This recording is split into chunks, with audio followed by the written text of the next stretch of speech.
সবার সেবায় আশা টিউটোরিয়াল চ্যানেলে স্বাগতম। দেখো আজকে তোমাদের ক্লাস 12 বাংলার কুলি মজুর চ্যাপ্টার কোশ্চেন আনসারগুলো আমরা ডিসকাস করবো। এর আগে আমি পার্টটাও বুঝিয়ে রেখেছি, তোমরা আশেক এইচএস সেকেন্ড ইয়ার বেঙ্গলি প্লেলিস্টটা ফলো করবে। সেখানে প্রত্যেকটা চ্যাপ্টার কোশ্চেন আনসার এবং পার্ট এক্সপ্লেনেশনগুলো ভালোভাবে দেওয়া হচ্ছে। সো দেখো আমরা এই পাঠের প্রশ্ন উত্তর ডিসকাস করবো। অতি সংক্ষিপ্ত উত্তর আছে প্রথম, মানে এক মার্কিগুলা।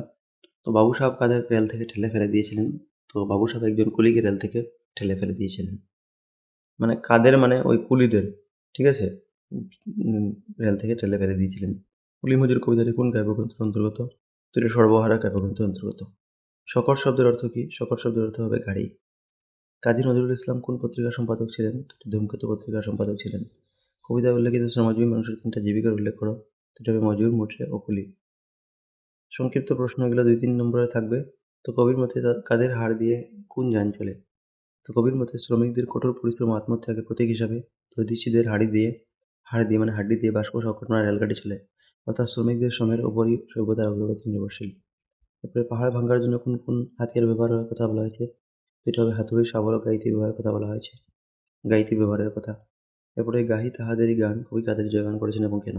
তো কবি শ্রমিক, মজুর, মুটে ও কুলিদের জয়গান করেছেন, কারণ তাদের কঠোর পরিশ্রম এবং ত্যাগের ফলে সমাজের উন্নতি, রাস্তা, রেলপথ, অট্টালিকা ও সভ্যতার অগ্রগতি সম্ভব হয়েছে। কবির মতে প্রভাস সূর্য কোন রঙে রাঙা?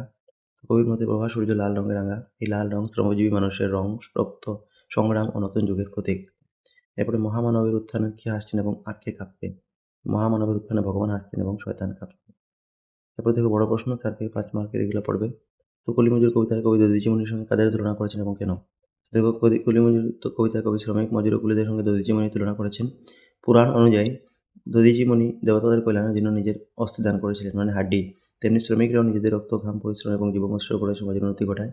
তাদের শ্রমেই রাস্তা, রেলপথ, সেতু, অট্টালিকা, শিল্প কারখানা নির্মিত হয়। অথচ তারা নিজের সেই উন্নতির সুফল ভোগ করতে পারে না। তাই কবি তাদের ত্যাগকে দধিচিমনির ত্যাগের সঙ্গে তুলনা করেছে এবং তাদের প্রকৃত নায়ক হিসাবে সম্মান জানিয়েছেন। এবার দেখো নজরুলের শ্যামাবতী চেতনার আলোকে কলিমজুর কথাটি বিশ্লেষণ করো। তাহলে বিশ্লেষণটা আমি সুন্দরভাবে দিয়ে দিচ্ছি, তোমরা পড়ে নিবে।